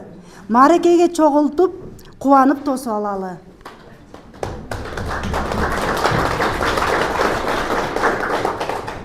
Gülay, жазышкан эле бүтөрдү, калоо, тилек саптарды.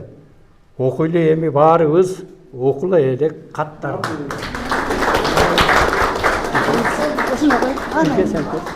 Мына эми. Мен деле кесием.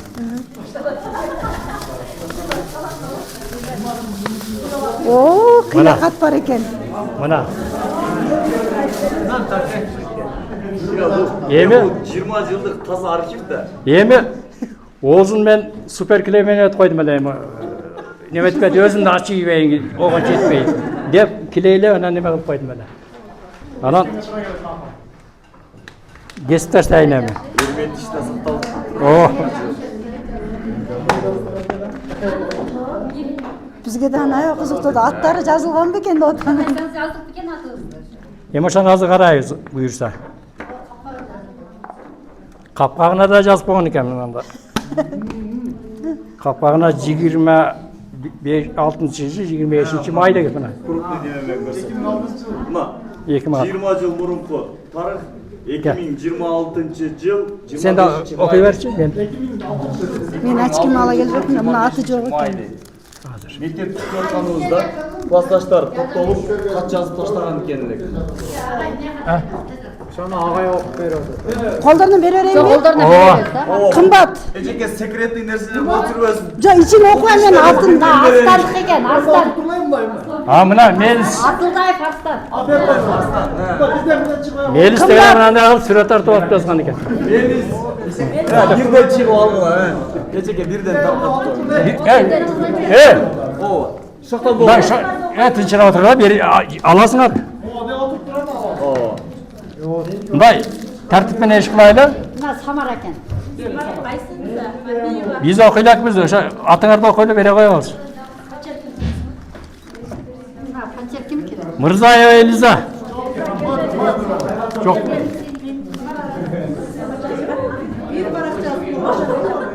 Жоны коюп кой. Дорбекова Назгүлген Жок. Мына медетики экен коюп турайын.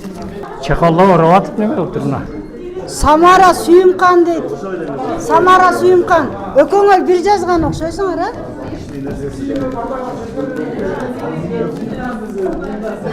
Абдраманов Асел.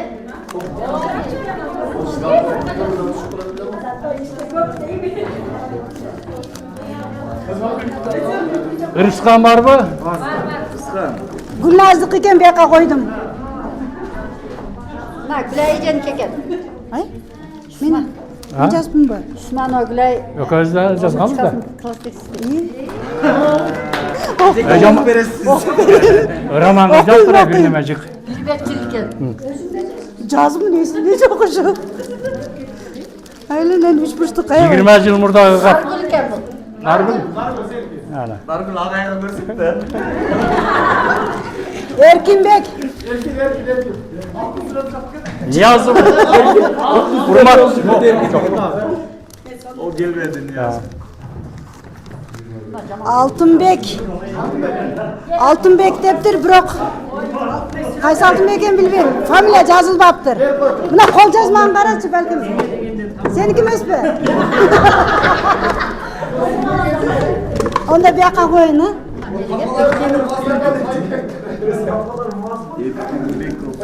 Erkinbek Canışüç.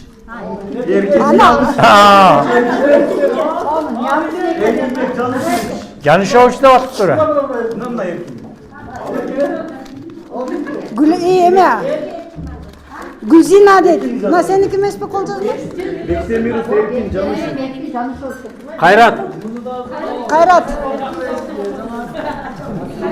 Кана. Кайрат.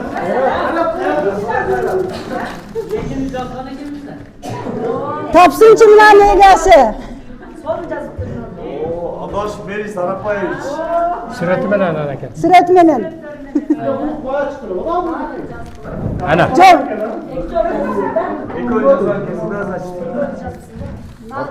Алмагүл. Курманалиева. Melis dost, Талантбек, 11-ci ağır klastayım. Melis dost.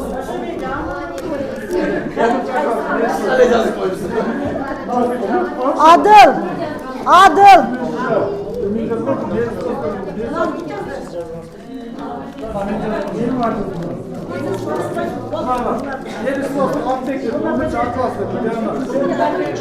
Burulça Satıbayeva.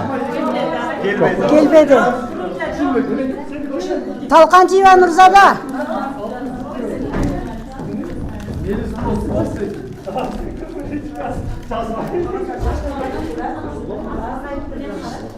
Камера.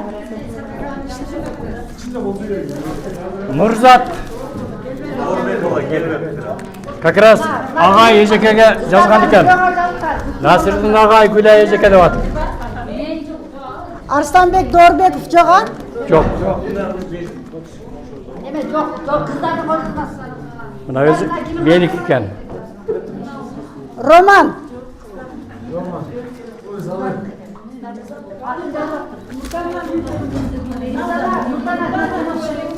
Бақы.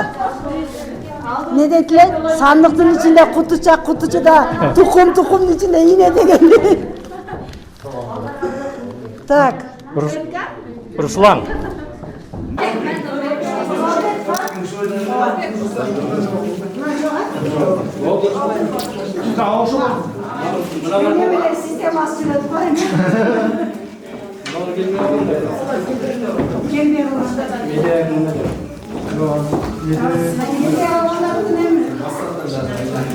Он bir günün aslan. Gülnazlık eкен.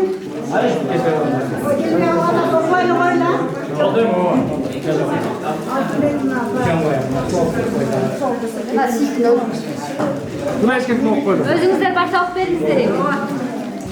Адам баласының жашоосундагы эң кубанычтуу күндөрдүн бири бул окуучулук күндөр. Бул күндөрүн ар ким ар кандай өткөрдү. Мына бул класс менен кошо окуучу болуп, күлсө күлүп, ыйласа ыйлап келгениме 5 жыл болуп, коштошоор күндөр келди. Бүтүрүүчүлөр, силерге каалоодон башта алардын акыркы коңгуроо майрам менен чын жүрөктөн куттуктаймын. Турмуштун алгачкы кадамынан баштап эле айкөлдүк ар намыстуулук, даңгыр жолдо ак жол, ден соолуктары чын болуп, тилеген максатыңарга жетишкиле. 20 жылдык жолушууда ушул бүтүрүүчүлөрдүн бардыгы толук келишсин. Келечекте арты айыл өкмөтү, ортосу жождо декан, ректор, алды президенттик аппараттарда орун алсын. 20 жылдык жолушууга мен неберелерим менен, окуучуларым болсо бала чакалар менен келишсин. 11 класстын класс жетекчиси Исманова Гүлай Абдилашимова. Бас болған екен, менің оқушыларымды тізбелетін бірінші Абдыкаримов Роман, екінші Абдыраман Сүйіпхан, үшінші Абдыкур Айзада, төртінші Апиева Самара, бешінші Бектемиров Эркин, алтыншы Дорбеков Арстан, жетінші Дорбекова Нурзат, сегізінші Дорбекова Назгүл, тоғызыншы Қармышақова Айбери, 10-шы Гүлгүнбаева Дөлетхан, 11-ші Маматова Наргүл, 12-ші Маткерімов Руслан, 13-ші Молдаташев Жанарбек, 14-ші Мырзақұлов Алтынбек, 15-ші Дорбек Медербек, 16-ші Хамитжан қызы Арзыгүл деп тұрған Силерде жакшы адам болушуңарды каалайм. Кыргызстандын келечегине салым кошушуңарды ишенем. Кош келипсиңер 20 жылдыкка деп как раз да күткөн. Алдын ала айткан.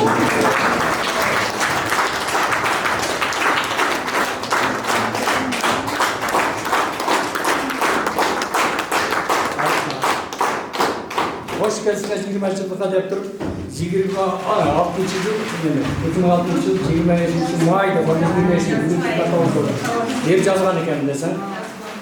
Hoş geldiniz деп айткан экен. Hoş geldiniz. Эмши менен бүттүк окшойт, а? Булар дипломатияларда билесиңер, мага күндүнүс болгон деп нагылды. Мага дайра күлөп кыскартып калат.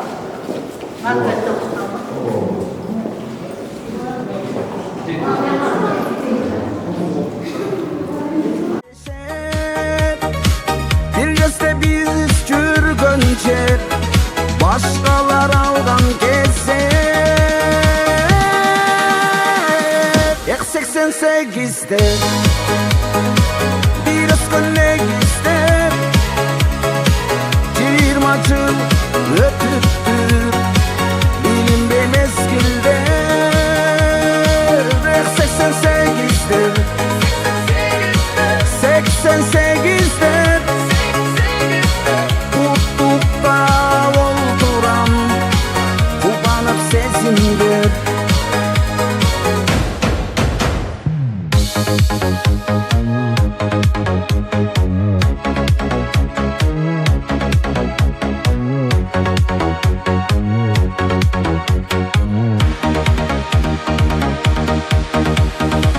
Yak 88'de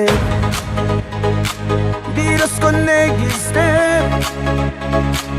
20 жыл ötüptü bilinbe mezgilde 88'de 88'de mutlulukta olduram gün geldi geziger. Менин эң кымбаттуу агайларым, эжекелерим, ошондой эле менин 11 жыл бою чогуу окуп чоңойгон классташтарым, бүгүнкү сиздердин 20 жылдык майрамыңыздар менен чын дилимден куттуктап кетем. Аман болуңуздар, тынч болуңуздар, ден соолук, иштериңиздерге ийгилик. 11 жыл бою чогуу окуп, чогуу билим алып, ушул бир мектепте бир уядан учтук эле. Мына мезгил деген мезгил экен, ушинтип келип 20 жылдык кечесин өткөрүп отурабыз. Баарына ден соолук каалайм. Ошондой эле бизди чогуу билим берип, бизге тарбия берип, өздөрүнүн билим насаатын, акыл деңгээлдерин баарын үйрөткөн мугалимдерге чоң рахмат айтам. Бул 20 жылдык деген ушундай бир кече экен. Мектепти бүткөндөн 20 жылдан кийин баары чогулуп, ушундай жакшы кечелер ар жерде өткөрүлүп жүрөт. Дагы бир жолу ушу классташтарымы, ошол бизди окуткан мугалимдерди чын жүрөктөн, чын дилимден бүгүнкү майрам менен куттуктап кетем. Аман болсун, тынч болсун, баарына ден соолук каалайм. Баарыңыздарга рахмат. Үйдөн жазуу менен кетип калдым. Ben 1 жылдан өтүп 2 жылга кетип атты. Эмне чакырып. Келип иштеп. Ya oturuyoruz da ne benim aramızda şu yerde.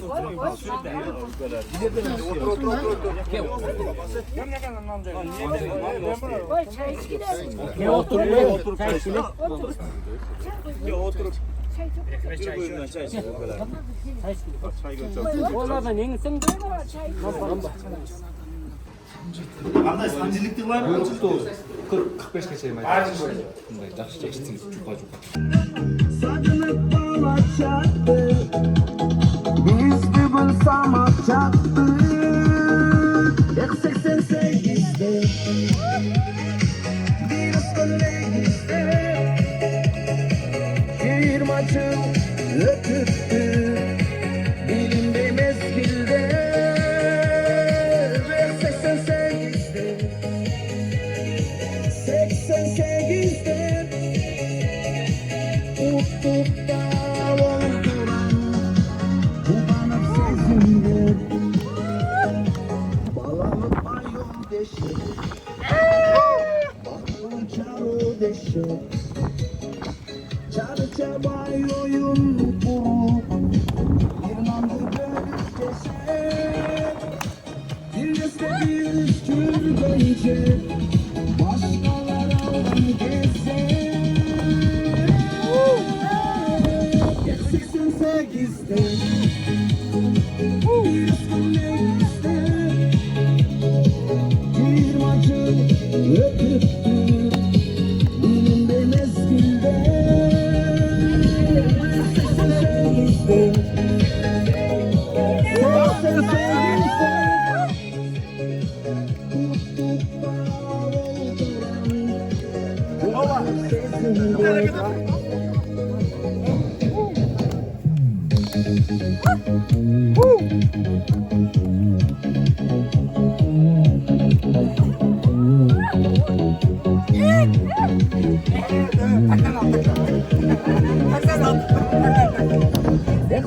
Sekizde baba.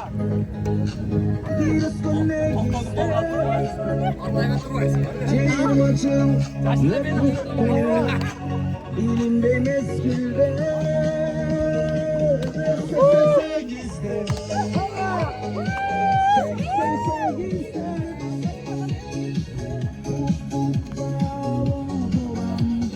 Kim geldi kesigen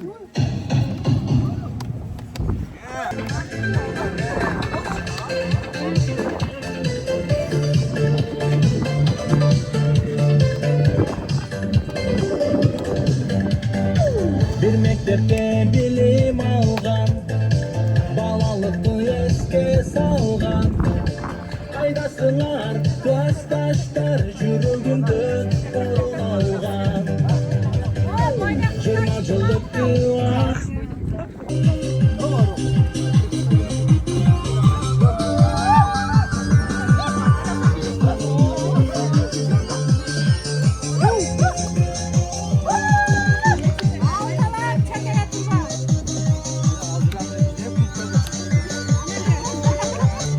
Gel.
Урматтуу классташтарым, мына бүгүн убакыт учкан куш экен. Арадан 20 жыл өтүп, бүгүн биз ушу 20 жылдык жолугушууда агайыбыз Насирдин агайдын сыйында отурабыз. Ушу бүгүнкү күнүбүз өмүрүбүздө эң жакшы, эң бактылуу күндөрүбүздүн бирине күбө болуп отурабыз. Баарыңыздардын ушундай 20 жылдык майрамыңыздар менен куттуктайбыз. Ар дайым бар болуңуздар. Мындан ары дагы тилегибиз орундалып, 30 жылдык, 40 жылдык, 50 жылдыктарда ушундай жакшы күндөрдө жолугушууга баарыбызга насип кылсын. Ушу классташтарым, алтындай болгон ардактуу классташ досторум, баарыңыздарга үй бүлөңүздөргө ден соолук, узак өмүр ар дайым бар болуңуздар. Сый үстүндө бар болойлу. Рахмат баарыңыздарга. Урматтуу 20 жылдык жолугушууга келген менин классташтарым, силерге бүгүнкүдөй майрамдык маанай каалайм. Дайыма ушундай жакшы күндөрдө жүрө бергиле. Ошол мага билим берген 1-класста окуткан агайым Сарыбай агайга таазим этем. Андан кийин Токтомамат Жумабаев атындагы орто мектебин бардығы жақсы білімдерін берішті. Мұғалімдерге терең тайзым қылабыз. Жана ошондой эле ушул жерде майрамга келип отурган классташтарым, силерге дагы ден соолук, дайыма жакшы ушул майрамдагыдай болуп, көңүлүңөр шат болсун. Саламатсыздарбы? Биз 20 жылдыкты улантып атабыз. Ооба, мен десең, таанып алгыла, мен Үпүкова Кымбаткүлмүн. Азыр учурда досторубуз ишене бергиле, бар жок эле мен тааныйт. Анагүл, майрамдык мана кандай болуп атат досум? Сонун болуп атат. Аябай сонун, бүгүн классташ кыздарым, балдарым келип баарыбыз жыргап, сонун 20 жылдык манайда жүрөбүз. Бизде классташ кыз эмес, бул жакта аяш эки тараптын. Эртең аяк караганда аяш болом десең. Мына. Дагы Бускан. Майрамдык мана кандай дос? Жакшы, аябай сонун. 20 жылдык майрамыңар менен куттуктайм классташтар. Баардыгыңарга үй бүлөңөргө ийгилик, тынчтык, кийинки 30 жылдык, 40 жылдык, 50 жылдык жолугушууларда аман эсен катарыбыз кемибей, толук ден соолугубуз чың көрүшөлү. Рахмат досум, сага дагы ийгилик. Самара кандай досум? Майрамдык манаң жакшы? 20 жылдык аябай жакшы уланып жатабы? Маанайлар 5 досум, өзүңдө кандай? Аябай жакшы, көңүлдөрүбүз ачык. Кыздар, балдар аябай шаңдуу отуруп атабыз. Сүйлө досум. Досторум баарын, калоо тилектериң айт. Баарын куттуктайм дагы бир жолу майрамдары менен. Азыркыдай баардыгы күлүп жайнап жүрө берсин, ынтымакта, биргеликте, жакшы күндөрдө чогулуп жүрө берели. Ар дайым тынч болушун, аман болушун, үй бүлөлүк бакыт, бекем ден соолук бардыгына каалайм. Рахмат досум. Тилектериң кабыл болсун. Балыева Улкан, кандайсың? Жакшысыңбы? Сүйлөп койчу бир. Саламатсыздарбы? Бүгүнкү 20 жылдык маанай аябай жакшы өтүп атат мен үчүн. Баарыңыздарга ден соолук, үй бүлөлүк бакыт, мындан ары дагы 20 жыл, 30 жыл, 40 жыл, 50 жылдыктарды насип кылсын Аллахым. Баарына үй бүлөлүк бакыт, ден соолук, ар дайым ушинтип ынтымакта болуп жүрө берели, а? Сонун өттү. Рахмат. Омин. Вообще сонун өттү. Сөз жок. Наргүл какта жүрөсүң досум? Бир сүйлөп, шиңил таштап кетчи. Эмне деп сүйлөйүн эми? Калоо тилеңи айт, оюң бөлүш. Келип отурган өзү эле чоң бакыт. Узунунан тарта бер досум, беймарал. Убакыт кеңири. Ушул эле келгенибиз чоң бакыт. Сонун баардыгыбыз балалык сезимде баягыдай эле жүрөбүз. Ооба досум. Баары бир баягы балалык сезимди эстейткенбиз. Ошол боюнча эле экенбиз баардыгыбыз. Айтып бите албай атабыз, а? Сонун ойноп атабыз. Рахмат. Бүгүнкү сенин сыйыңа дагы чоң ыраазычылык дос. Ушундай бир адамга чай бериш дагы өтө кыйын негизичи. Ушунча баарыбыздын башыбызды бириктирип, топтоп чай берип, ысык чайыңды сунуп, Айша атам, өзүң, Айшнен баарыңар ушул жерде кызматта жүрөсүңөр.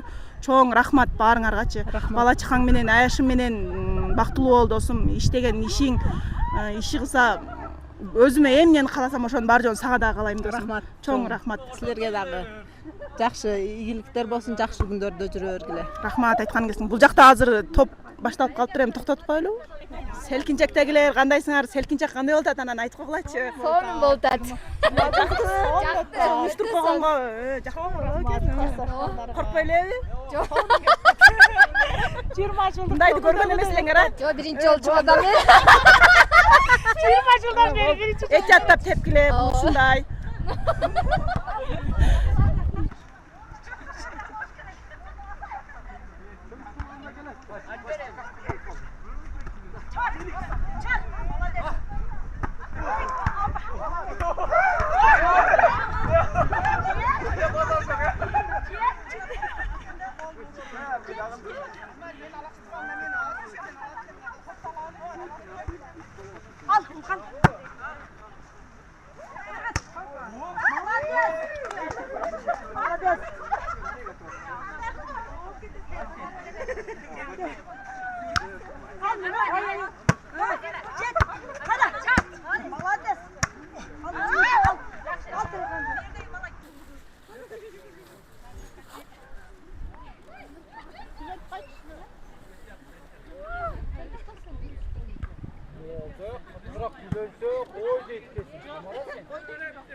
Жакшы ойнойт эле.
Hakikaten korkuculuk kaygı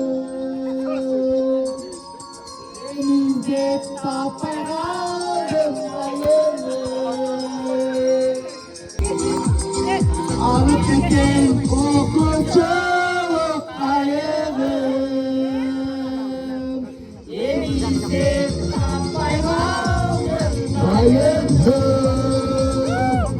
Üstsüzlükte oldum bulasın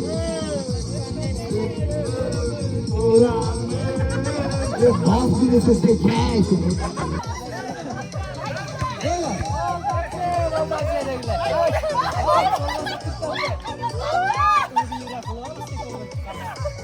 Hakikaten düştüsü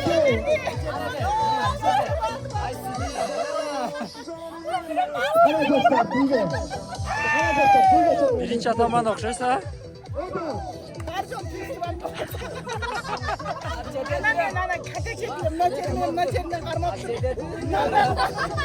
Bayramım